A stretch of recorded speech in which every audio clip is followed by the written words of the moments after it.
अम्मा होम्योपैथी आरोग्य संजीवनी। नमस्ते दर्शकों, मैं पूजा शिवागुल डियर डॉक्टर के कार्यक्रम में आज आप सभी का स्वागत है।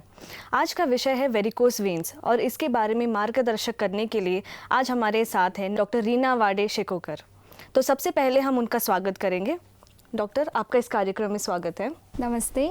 तो डॉक्टर, जैसे कि मैंने बताया कि आज का विषय वेरिकोस वेन्स के बारे में है।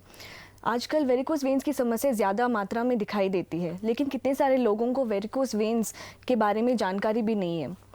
तो वेरिकोस वेन्स का मतलब क्या है और इसे आम भाषा में हमारे दर्शकों को कैसे समझाया जा सकता है? देखिए, ऐसा है कि हमारे शरीर में भगवान ने एक बहुत ही सुंदर ऐसा कंस्ट्रक्शन बनाया है। उन्हीं में से सबसे महत्वपूर्ण हिस्से के बारे में आज हम बात करेंगे, जो कि है ब्लड सर्कुलेशन। आज हम बात करेंगे वेरिकोस वेन्स के बारे में, जो रिलेटेड है ब्लड सर्कुलेशन से। वेरिकोस वेन्स के बारे में जानने से पहले हम एक शॉर्ट में ब्लड सर्कुलेशन क्या होता है उसके बारे में देखेंगे। तो ब्लड सर्कुलेशन में सबसे इम्पॉर्टेंट ऑर्गन, जिसे हम हार्ट कहते हैं, हार्ट पूरे बॉडी को ब्लड सप्लाई करता है, पूरे बॉडी को ब्लड पंप करता है। तो ऑक्सीजनेटेड ब्लड का सप्लाई जो है पूरे बॉडी के हर एक बॉडी के सेल्स और टिश्यू तक होता है। और एक बार ऑक्सीजन यूज़ होने के बाद, ब्लड से ऑक्सीजन और एनर्जी यूज़ होने के बाद जो वेस्टेज रहता है या फिर जो डीऑक्सीजनेटेड ब्लड रहता है, वो फिर से हार्ट तक लाया जाता है। तो इन सब में जो ऑक्सीजनेटेड ब्लड कैरी करने का काम जो वेसल करती है उसे हम आर्टरी कहते हैं, और जो डीऑक्सीजनेटेड ब्लड बॉडी सेल से हार्ट तक पहुंचाने का काम करती है उसे हम वेन्स कहते हैं। तो ये एक प्रकार का रीसर्कुलेशन है, एक साइड से ब्लड जाएगा और दूसरी साइड से ब्लड वापस भी आएगा। तो आज हम बात करेंगे वेरिकोस वेन्स के बारे में। वेरिकोस वेन्स के नाम में ही हमें समझता है कि ये जो डिसीज़ है ये वेन से रिलेटेड है। मतलब जो वेसल डीऑक्सीजनेटेड ब्लड बॉडी से हार्ट तक पहुंचाती है, उस वेसल से रिलेटेड ये डिसीज़ है। तो फॉर एग्जांपल हमने देखा है कि ये एक वेन का नॉर्मल स्ट्रक्चर है। तो वेन का काम क्या होता है? जो अशुद्ध रक्त है वो बॉडी से लेकर हार्ट तक पहुंचाना। लेकिन वेन में सबसे इम्पॉर्टेंट स्ट्रक्चर होता है वॉल, जो कि इस प्रकार का रहता है। तो जब भी ब्लड नीचे से लेकर ऊपर तक जाएगा तो क्या होता है, ये जो वॉल्स है ये ओपन होगा और फिर से क्लोज़ होगा। तो ये जो प्रोसेस है ओपन एंड क्लोज़, ये कंटिन्यूसली चालू रहता है। तो वेरिकोस वेन्स में क्या होगा, इस वॉल्स में, मतलब इस वॉल्स में अगर डैमेज है, कोई प्रॉब्लम है, तो क्या होगा, ब्लड ऊपर तो जाएगा तब ये वॉल्स ओपन होगा, लेकिन ये जो वॉल है ये पूरी तरह से क्लोज़ नहीं हो पाता। वॉल्स की जो इलास्टिसिटी है वो लूज़ हो सकती है या फिर वॉल्स में कुछ डैमेज हो सकता है। तो उससे क्या होगा, जो ब्लड है वो एक जगह पे स्टैग्नेटेड रहेगा। तो अपना जो नॉर्मल वेन का स्ट्रक्चर है ये बहुत सालों तक, अगर वेन्स वॉल्स में अगर कुछ प्रॉब्लम है तो ब्लड स्टैग्नेशन की वजह से क्या होगा, ये जो वेन है ये स्वेलअप हो जाएगा। मतलब नॉर्मल शेप से अपनी वेन जो है ये डायलेटेड हो जाएंगी।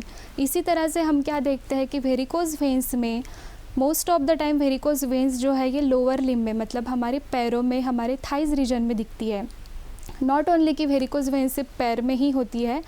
अगर वेरिकोस वेन आपके एनल रीजन में या फिर रेक्टम रीजन में, मतलब जहाँ से हम मोशन पास करते हैं, तो वहाँ पे आप अगर कंटिन्यू प्रेशर देते हो तो वहाँ पे अगर स्वेलिंग होता है तो हम उसे हिमोरॉइड्स बोलते हैं। हिमोरॉइड्स मतलब पाइल्स, ये हम बाद में डिस्कस करेंगे और ये एक बहुत बड़ा टॉपिक है हिमोरॉइड्स। अगर ये वेरिकोस वेन आपको दिखता है कि पुरुष रिलेटेड जो कंप्लेंट है, स्क्रोटल एरिया में अगर आपको कुछ डायलेटेशन दिखता है वेन्स का, तो हम उसे वेरिकोस सील कहते हैं।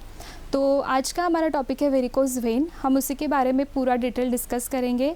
तो वॉल्स रिलेटेड प्रॉब्लम हमने देखा कि अगर वेरिकोस वेन क्यों होता है, कि वॉल्स में प्रॉब्लम होने की वजह से, वॉल्स डैमेज होने की वजह से, वेन्स की इलास्टिसिटी लूज़ होने की वजह से। थर्ड रीज़न क्या होता है कि वेन्स के रिलेटेड या फिर वेन्स के सराउंडेड जो भी मसल्स होते हैं, तो वो मसल्स का क्या रोल होता है कि वो एक पैसिव प्रेशर वेन्स के ऊपर हमेशा बनाते रहते हैं। तो ये पैसिव प्रेशर अगर लूज़ होता है तो भी वेरिकोस वेन्स का प्रॉब्लम हो सकता है। सपोज़ फॉर एग्जांपल अगर हम देखते हैं कि किसी बॉटल में हम पानी डालेंगे, प्लास्टिक बॉटल है उसमें आप पानी डालोगे, तो अगर बाहर से आप प्रेशर अप्लाई करोगे तो वो पानी ऊपर आएगा। तो एक प्रकार जो प्रेशर है वो बना रहता है, पैसिव प्रेशर बना रहने की वजह से क्या होगा, वो ब्लड फ्लो ऊपर होते जाएगा। लेकिन इस कंडीशन में क्या होगा, वो प्रेशर में भी प्रॉब्लम है, इसीलिए वेरिकोस वेन्स हो सकता है। डॉक्टर, आगे बढ़ने से पहले हमारा आज का कॉलर रेडी है। हेलो, नमस्ते। नमस्ते। कहाँ से बोल रहे हो? मेरा नाम आयुष है सर, मैं कांदीवली से बात कर रहा हूँ। जी डॉक्टर आपके सामने हैं, आप अपना सवाल पूछ सकते हो। नमस्ते मैडम। नमस्ते। बोलिए बोलिए, क्या तकलीफ है आपको? मुझे वेरिकोज वेन्स का प्रॉब्लम है 8 साल से। 8 साल से, ओके। ओके, तो 2 साल पहले मेरा ऑपरेशन भी हुआ था। अच्छा, हाँ, तो तब तक मुझे टेम्पररी रिलीफ हुआ। बाकी अभी 6 मंथ से मुझे वही जो मेरे पहले सिमिलर प्रॉब्लम थे वो मुझे अभी आ रहे हैं, वही प्रॉब्लम। क्या क्या शिकायत है अभी आपको? तो मुझे पैर में स्वेलिंग हो रहा है, मतलब ज्यादा देर बैठ के उठा तो तकलीफ हो रहा है, पेन नॉर्मल जैसे चल नहीं सकता हूँ। अच्छा, ऑपरेशन आपका कब 2 साल पहले हुआ है ना? हाँ, 2 साल पहले। ओके, और कौन से साइड में आपको पहले, मतलब ऑपरेशन कौन से साइड में हुआ है? राइट लेग में। ओके, और अभी सिम्टम्स जो है वो कौन से पैर में आपको दिखाई दे रहे हैं? लेफ्ट में हो रहा है मैम। लेफ्ट में स्टार्ट है। हाँ। ओके ओके ओके, ठीक है। तो देखिए, मैंने अभी थोड़ी देर पहले ही शो में थोड़ी देर पहले डिस्कस किया था कि जो होम्योपैथिक मेडिसिन है ये पर्सनालिटी को ट्रीट करती है ना? तो यहाँ पे क्या है, आपका जो वेरिकोज वेन फॉर्मेशन का एक टेंडेंसी बन चुका है। एक बार आपने सर्जरी किया, क्लॉट्स निकाला, जो भी प्रॉब्लमेटिक है वो एक्सपेल कर दिया, लेकिन उसके बाद जो टेंडेंसी है, जो रूट कॉज है आपका वेरिकोज वेन फॉर्मेशन का, वो पूरी तरह से ठीक नहीं हो पाया है। इसीलिए 2 साल के बाद आपको ये फिर से सिम्टोमेटिक प्रेजेंटेशन दिखने लगे हैं। राइट साइड का आपका ऑपरेशन हो चुका है, लेकिन फिर से आपको लेफ़्ट साइड में वो सिम्टम्स नज़र आ रहे हैं। अगर आप लेफ़्ट में भी सर्जरी करते हो तो ये फिर से आपको बढ़ने के चांसेस रहेंगे। लेकिन मुझे सर्जरी नहीं करना है मैम, आपके पास विदाउट सर्जरी कुछ है क्या?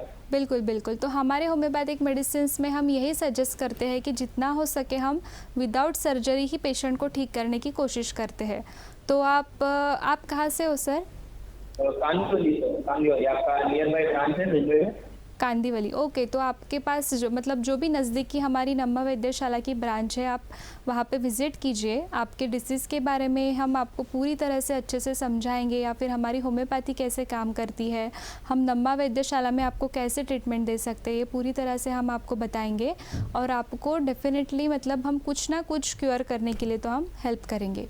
धन्यवाद कॉल करने के लिए। तो डॉक्टर, अगर हम कोई भी एक समस्या ले ले तो हर एक समस्या का अलग अलग कारण होता है। वेरिकोज वेन्स आने का मुख्य कारण क्या हो सकता है? वेरिकोज वेन्स के कॉजेज़ के बारे में अगर हम देखते हैं तो सबसे पहले हमने देखा कि वॉल्स रिलेटेड प्रॉब्लम, वॉल्स में डैमेज होना या फिर वॉल्स का इलास्टिसिटी लूज़ होना, पैसिव प्रेशर का कम होना, बहुत ज़्यादा मोटापा अगर है पेशेंट में तो उससे क्या होगा, स्पेशली सेंट्रल ओबेसिटी हम जिसे बोलते हैं, एब्डोमिनल और हिप रीजन में जिसका फैट डिपोजिशन बहुत ज़्यादा है, तो उससे क्या होगा, जो नीचे से ऊपर जाने वाला फ्लो है वहाँ पे एक ऑब्स्ट्रक्शन आ जाएगा। बहुत ज़्यादा सरकमफ्रेंस होने की वजह से क्या होगा, नीचे से ऊपर जाने वाली जो चीज़ है वो नहीं आ पाएगी, क्योंकि बीच में उसे रोका जाएगा। तो obesity is the biggest risk factor for that. Then हम देखते हैं कि प्रेगनेंसी में भी क्या होगा कि जो ग्रोइंग फीटस का वेट और मदर का वेट जो भी है ये बढ़ते जाएगा धीरे धीरे। तो उसके वजह से भी क्या होगा, जो वेन्स का बैक फ्लो या फिर जो वेन्स का फ्लो होना चाहिए टुवर्ड्स द हार्ट, जो सर्कुलेशन होना चाहिए वो बराबर नहीं हो पाएगा। देन हम देखते हैं कि ये जो वेरिकोज वेन का प्रॉब्लम है ये मेनोपॉजल एज ग्रुप में ज़्यादा हमको दिखाई देता है, क्योंकि वहाँ पे हार्मोनल चेंजेस होते हैं। इस हार्मोनल चेंजेस की वजह से क्या होगा, तो वो जो वेन्स में वॉल्स है उसके ऊपर अफेक्ट होगा, तो धीरे धीरे क्या होगा, आपको वेरिकोज वेन की शिकायत महसूस हो सकती है। देन अगर कॉज से देखा जाए तो ये मोस्टली हम एज रिलेटेड इसमें तो नहीं देख सकते, लेकिन ये बढ़ती उम्र के साथ दिखने वाली कंप्लेंट है। अडल्ट एज में हम इसे देखते हैं। ऑक्यूपेशन वाइज अगर देखते हैं तो जो पेशेंट का बहुत ज़्यादा बैठना या फिर बहुत देर तक खड़े रहना, जिसे हम कहते हैं प्रोलॉन्ग सिटिंग और प्रोलॉन्ग स्टैंडिंग का अगर जब काम पड़ता है तो भी पेशेंट को ये तकलीफ़ हो सकती है। जैसे हम देखते हैं कि ट्रैफिक हवलदार या फिर टीचर्स या फिर किचन में बहुत देर तक काम करने वाली महिलाएं और फेरी वाले जो पूरे रास्ते पे दिन भर घूमते रहते हैं या फिर खड़े रहते हैं, तो उनको ये शिकायत ज़्यादा से ज़्यादा दिख सकती है। सिडेंटरी हैबिट्स, जैसे कि हम बोलते हैं कि बहुत ज़्यादा बैठे रहना, कुछ काम नहीं, फिज़िकल एक्सरसाइज बहुत कम, लैक ऑफ एक्सरसाइज, ये भी एक रीज़न हो सकता है उसके लिए। देन इंक्रीज वेनस प्रेशर, मतलब वेन्स में जो भी प्रेशर है वो बढ़ता जाएगा, क्योंकि वहाँ पे खून जमा होते जाएगा, धीरे धीरे प्रेशर बढ़ते जाएगा। तो इंक्रीज वेनस प्रेशर ये भी एक रीज़न माना जाता है उसके लिए। और एक रीज़न ये भी पाया गया है कि chronic constipation, suppose for example patient को बहुत साल से कॉन्स्टिपेशन की तकलीफ़ है, तो उससे क्या होगा, पेशेंट स्ट्रेन करेगा मोशन पास करने के लिए। मोशन पास करते समय क्या होगा, स्ट्रेनिंग की वजह से पेशेंट के थाइस और पेशेंट के काफ मसल पे एक प्रेशर बना रहेगा रोज़। मतलब बहुत दिन से थोड़ा थोड़ा प्रेशर अगर बढ़ता है पेशेंट के काफ एंड थाई मसल पे, तो भी पेशेंट को वेरिकोज वेन की शिकायत महसूस हो सकती है। तो ये सब हमने देखा है कॉजेज़ के बारे में। डॉक्टर, कॉलर रेडी है। हेलो, हेलो, आपका नाम और आप कहाँ से बोल रहे हो? मेरा नाम आरती है, मैं कोल्हापुर से बात कर रही हूँ। जी डॉक्टर, आपके सामने है, आप अपना सवाल पूछ सकते हो। नमस्ते आरती जी। नमस्ते मैम। मेरा उम्र अभी 33 इयर्स है और पैर में ना बहुत भारीपन महसूस हो रहा है और फिर दर्द भी है। ओके, कब से आपको शिकायत है मैम? मुझे ये 5 साल से प्रॉब्लम है। ओके, और ऐसे ही प्रॉब्लम ना मेरे पापा को भी था, अच्छा। लेकिन ट्रीटमेंट उन्होंने नहीं लिया, सिर्फ ऐसे ही मतलब जो सिम्टम्स बताए ना वही सिम्टम्स। और मैं भी अभी कुछ ट्रीटमेंट नहीं ले रही हूँ, जब भी पैर दर्द होता है तब पेन किलर वगैरह ले लेती हूँ। ओके। तो आपको आरती जी देखिए 5 साल से आप बोल रहे हैं कि आपको पैरों में दर्द है या फिर तकलीफ़ हो रही है, तो वहाँ पे कुछ आपको वेरिकोज वेन मतलब जो एक टॉर्चुसिटी या फिर स्वेलिंग, सूजना वगैरह कुछ दिखता है आपको पैरों के ऊपर? हाँ, थोड़ा बहुत दिख रहा है, उतना ज्यादा नहीं है। दर्द बहुत ज्यादा रहता है और बहुत भारीपन रहता है पैर में। भारीपन रहता है, ठीक है। तो देखिए हम अभी आपको एक बार चेक करते हैं तो हमें पूरा क्लियर हो जाएगा कि ये वेरिकोज वेन की वजह से आपको तकलीफ़ है या फिर किसी और चीज़ की वजह से तकलीफ़ है ना। तो एक बार आप अगर हमें मिलते हैं तो आप नज़दीकी नम्मा वैद्यशाला में कंसल्ट कीजिए। आप कोल्हापुर में हो तो कोल्हापुर में भी हमारी एक ब्रांच है, आप वहाँ पे जाकर दिखा सकते हैं। तो इसके लिए आपको डेफिनेटली कुछ ना कुछ ट्रीटमेंट वहाँ पे मिलेगी। धन्यवाद कॉल करने के लिए।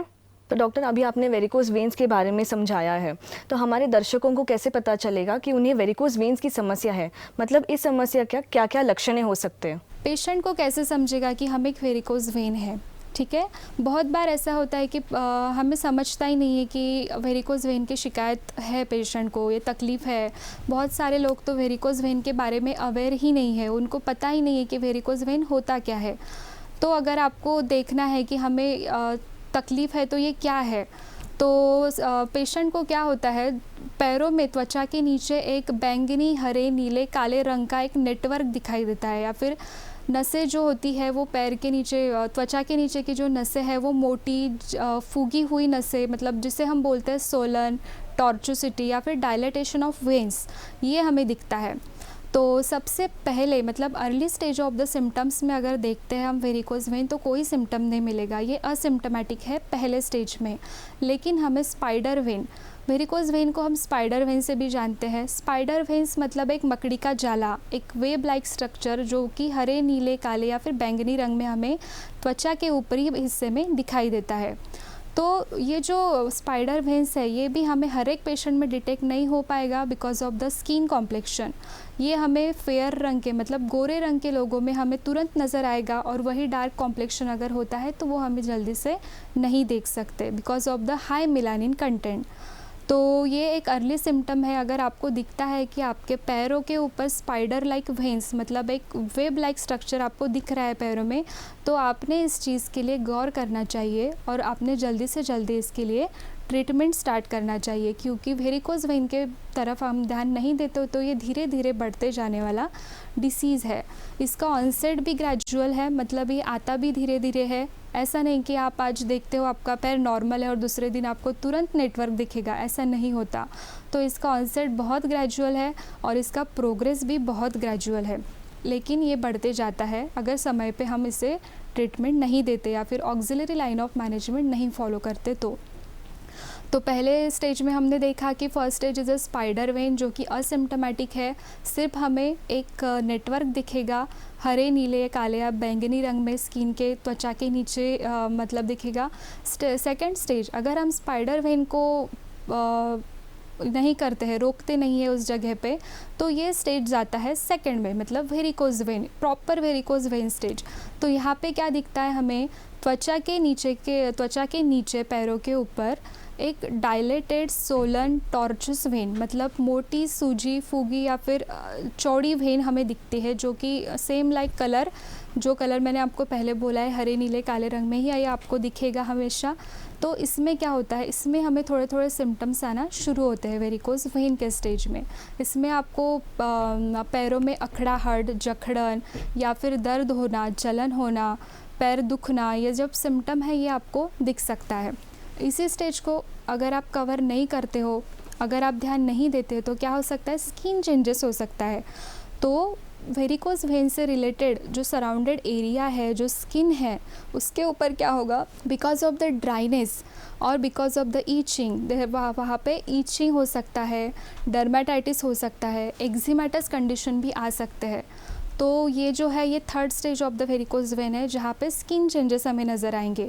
लेकिन हमारे होम्योपैथिक मेडिसिन्स में स्किन चेंजेस अगर है पेशेंट को, तो कोई भी एक्सटर्नल एप्लीकेशन हम यूज़ नहीं करते, हम पेशेंट का जो रूट कॉज है उससे ही देखकर मेडिसिन ट्रीटमेंट दिया जाता है। अगर फोर्थ स्टेज में हम देखते हैं पेशेंट को, तो फोर्थ स्टेज में हमें क्या दिखता है, वेरिकोज अल्सर। वेरिकोज अल्सर ये एक सबसे लास्ट स्टेज है वेरिकोज वेन का। तो इसमें क्या होता है कि बहुत दिन से एक जगह पे ब्लड इकट्ठा हो रहा है, बहुत दिन से एक ही जगह पे ब्लड एक्यूमुलेट हो रहा है, तो उसकी वजह से क्या होगा, स्किन चेंजेस तो होगा, लेकिन उसके बाद भी हम इसके ऊपर ध्यान नहीं देते हैं या फिर उसे प्रोटेक्ट नहीं कर रहे, तो क्या होगा, लास्ट में एक ओपन फोड़ा टाइप तैयार होगा, एक ओपन सोअर हम जिसे बोलते हैं, जो कि बहुत डिफ़िकल्ट होता है हील होने में, क्योंकि वहाँ पे ऑक्सीजनेटेड ब्लड फ्लो कम होता है और डीऑक्सीजनेटेड ब्लड सैचुरेशन ऑलरेडी बहुत ज़्यादा है। तो क्या होता है, कोई भी इंजरी अगर हमें हील करनी है तो उसके लिए ऑक्सीजन बहुत ज़रूरी है। और वेरिकोज अल्सर में क्या होता है कि ऑक्सीजन का सप्लाई कम होने की वजह से हमें वेरिकोज अल्सर ट्रीट करने के लिए थोड़ी दिक्कत जाती है, लेकिन ऐसा नहीं है कि वो ठीक नहीं हो पाता, हम उसे डेफिनेटली ठीक कर सकते हैं, लेकिन इसको समय लगता है। तो ये हमने देखे वेरिकोज वेन के 4 स्टेजेस। सबसे पहला is a spider when, second is a varicose vein, third skin changes मतलब एक्जिमेटस कंडीशन, और फोर्थ में हमने देखा है वेरिकोज अल्सर। और हम देखते हैं बहुत बार कि जो लोग हैं वेरिकोज वेंस के लिए हॉट फोमेंटेशन या फिर हॉट वाटर एप्लीकेशन करते हैं, क्योंकि उनको ठीक लगता है हॉट वाटर फोमेंटेशन से। लेकिन हॉट वाटर फोमेंटेशन से क्या होता है कि जो वेंस की इलास्टिसिटी है ऑलरेडी लूज़ है because of the varicose vein, लेकिन गर्म पानी आप जब अप्लाई करते हो तो क्या होगा, उससे स्किन इलास्टिसिटी आपकी और लूज़ हो सकती है और वेरिकोज वेन का प्रॉब्लम जो है वो और बढ़ सकता है। तो ये जो बात है आपको ध्यान में रखनी है कि आपको ये जो चीज़ें हैं ये सब डॉक्टर की सलाह से ही आप कीजिए।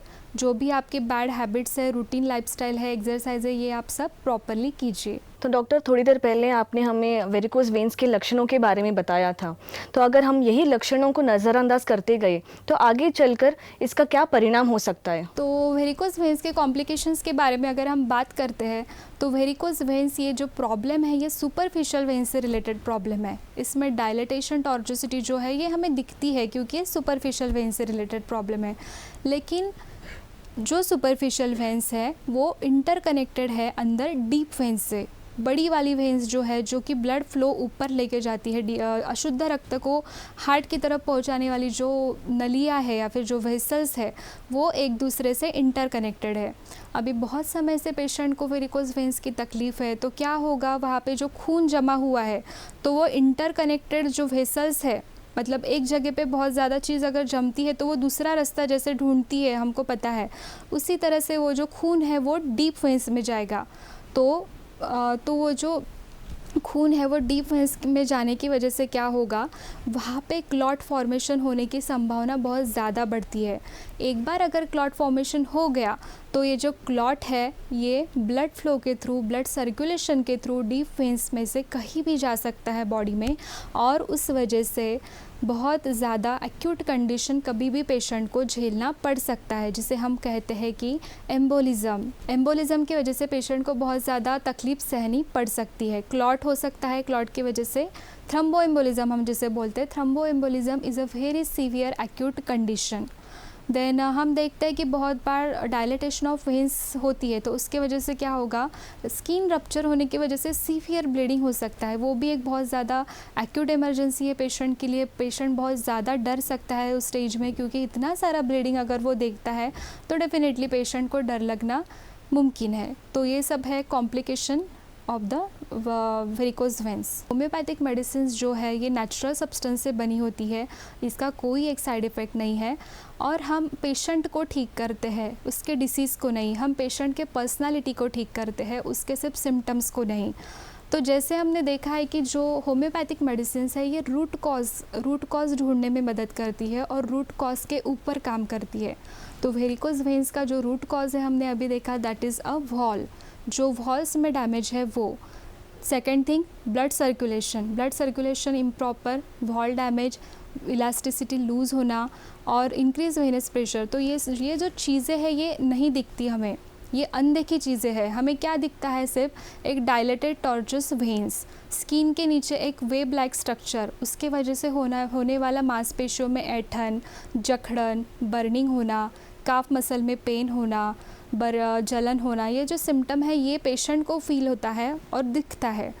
ठीक है, तो ये जो दिखने वाले सिम्टम है ये सेकेंडरी होते हैं हमारे लिए। हमें प्राइमरी ट्रीटमेंट क्या करना है कि जो रूट कॉज है उसके ऊपर हमें काम करना है। तो रूट कॉज ढूंढकर हम हमारे होम्योपैथिक मेडिसिन से क्या करते हैं कि पेशेंट का इम्यूनिटी बूस्ट अप करते हैं, कि वो खुद से ही पेशेंट ब्लड सर्कुलेशन को अच्छा करे, या फिर खुद से ही पेशेंट जो उसके जो वॉल्स है, वेंस में जो वॉल्स है उसको ठीक करे। तो उससे क्या होगा कि पेशेंट खुद से कोशिश करके अपने आप ठीक होने, मतलब प्रोग्रेस होने की स्थिति में जाएगा। हम उससे क्योर करने में हेल्प कर सकते हैं। हमारी जो होम्योपैथिक मेडिसिन है ये नैनोजेनेटिक कॉन्स्टिट्यूशनल मेडिसिन्स हम पेशेंट को प्रिस्क्राइब करते हैं। तो नैनोजेनेटिक कॉन्स्टिट्यूशनल में हम क्या क्या देखते हैं, पेशेंट का मानसिक और शारीरिक स्थिति, ये दोनों मिला के जो कंडीशन होती है उस टाइम पे हम उसे कॉन्स्टिट्यूशनल मेडिसिन कहते हैं। हम पेशेंट को सिम्टोमेटिक मेडिसिन कभी नहीं देते, हम पेशेंट को स्पेसिफिक रेमेडी कभी नहीं देते। हम पेशेंट को all over as a human being consider करके ही उसको प्रिस्क्राइब किया जाता है। तो ये हो गया होम्योपैथिक मेडिसिन के बारे में। और सेकंड थिंग, सबसे इम्पॉर्टेंट, कि हम पेशेंट को लाइफ टाइप मेडिसिन नहीं प्रिस्क्राइब करते कभी। हम पेशेंट को एक एंड पॉइंट दिखाते हैं। अगर पेशेंट में कुछ सुधारना दिखती है, इम्प्रूवमेंट नज़र आती है, तो हम डेफिनेटली वहाँ पे मेडिसिन स्टॉप करके उसके बाद भी रिज़ल्ट चेक करते रहते हैं कि मेडिसिन के बाद पेशेंट सर्वाइव हो रहा है अच्छे से, विदाउट पेन, विदाउट कंप्लेंट्स अगर सर्वाइव है तो हमारा मेडिसिन का कोर्स कंप्लीट हो चुका है। देन हम देखते हैं कि पेशेंट को बहुत ज़्यादा, मतलब अगर मेडिसिन लेते हैं तो बाहर स्किन कंप्लेंट्स के लिए एक्सटर्नल ऑइंटमेंट दिया जाता है, पेन के लिए पेन किलर्स दिए जाते हैं, स्टेरॉइड दिए जाते हैं, लेकिन होम्योपैथिक मेडिसिन में ऐसी कोई चीज़ें नहीं है।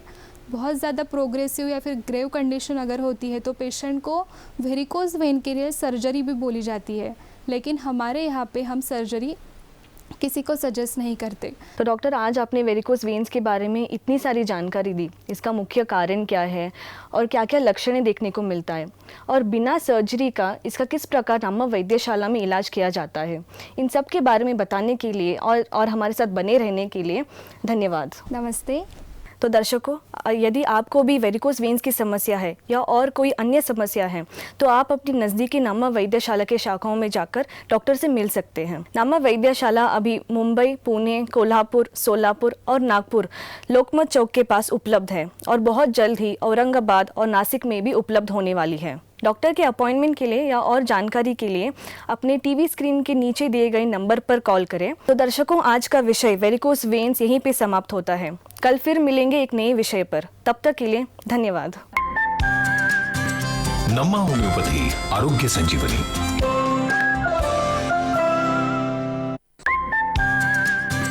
नम्मा होम्योपैथी आरोग्य संजीवनी।